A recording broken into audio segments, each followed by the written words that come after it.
Chiunque ami il mare non può non aver sognato almeno una volta guardando le barche a vela. A Cagliari ogni discorso sulla vela passa per Marina Piccola, che è la casa da 60 anni dello Yacht Club. Lo Yacht Club è un punto di incontro per gli appassionati di vela, ma anche un punto da dove partono i corsi e le scuole di vela e di mare. Oggi parleremo di questo, sono scuole rivolte ai ragazzi ma anche agli adulti. Per questo state con noi, in linea allo studio per ora, dopo.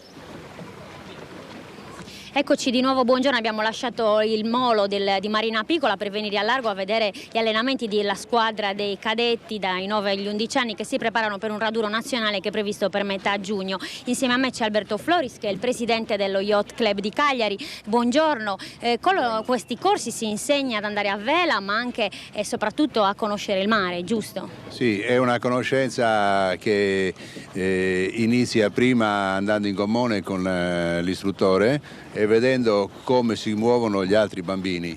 Poi lentamente incominciano a vedere che il mare va rispettato, in quanto ogni volta prima di uscire, come vedete anche questi bambini, indossano sempre, senza nessuna eccezione, indossano il salvagente. Tra una settimana finiscono le scuole e voi avete pensato anche a un'iniziativa proprio per portare e impegnare i ragazzi, finite le scuole, in un'altra attività. Ecco, di che cosa si tratta?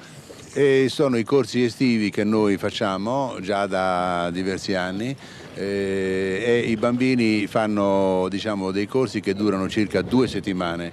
In queste 2 settimane loro diciamo, passano da stare in gommone come quei bambini che adesso vediamo con l'insegnante lì, vanno sulla barchetta e incominciano a capire la direzione del vento, come deve essere tenuto il timone, come deve essere tenuta la randa, insomma incominciano piano piano. Naturalmente tutto questo avviene quando c'è pochissimo vento, perché la prima cosa è che i bambini non devono essere spaventati. E le barche che questi ragazzini stanno utilizzando adesso per gli allenamenti vengono messe a disposizione dalla scuola oppure ognuno ne deve insomma acquistare una? No, qua all'inizio le barche sono, diciamo, sono le barche del circolo. Loro vedono un attimino se gli piace, come gli piace, se vogliono continuare, vogliono fare le regate in un secondo momento, eccetera, e allora fanno ulteriori corsi anche durante l'inverno. Ma 2 mesi, un'estate sono sufficienti per imparare ad andare in barca a vela? Sono sufficienti per iniziare a imparare. Ma diciamo un'altra cosa, ecco, lo vorrei dire per molti genitori che magari hanno paura che i figli prendano aria, si bagnino o cose del genere.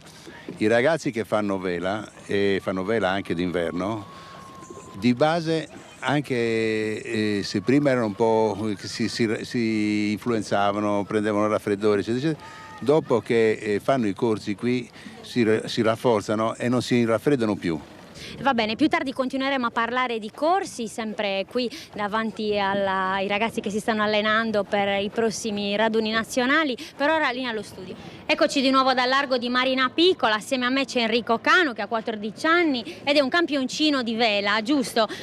Tu hai iniziato a quanti anni ad andare a vela? A 6 anni, più o meno 6 anni ho iniziato con questa passione per la vela. Come mai ti è venuta questa voglia di andare in barca a vela? Perché mio padre aveva una barca e insomma insisteva sul fatto che la vela sia molto importante. Nella nostra categoria si fanno 2 selezioni nazionali e i primi 5 vanno al mondiale e gli altri, alcuni vanno all'europeo. E tu sei stato selezionato? Nella prima selezione i primi 5 rappresentano l'Italia in un trofeo molto importante che si svolge a Venezia, che ho fatto da poco, abbiamo vinto, non tornavo in Italia da 3 anni, abbiamo vinto in finale contro gli americani, sono molto contento. Okay. Con noi c'è anche Lorenzo Gemini, che ormai insomma, è un ex campioncino, ormai sei studente universitario. Tu a quanti anni hai iniziato ad andare in barca a vela? Anch'io ho iniziato all'età di 5-6 anni. Mi sono avvicinato a questo sport grazie principalmente a mio padre. Però non hai abbandonato anche adesso che sei all'università? No, non ho abbandonato. Prima con il liceo riuscivo ad allenarmi magari in maniera più frequente. Ora con l'università è difficile da far combaciare le 2 cose, ma con impegno e sacrificio io continuo a fare i miei allenamenti, le mie regate a ottimi livelli.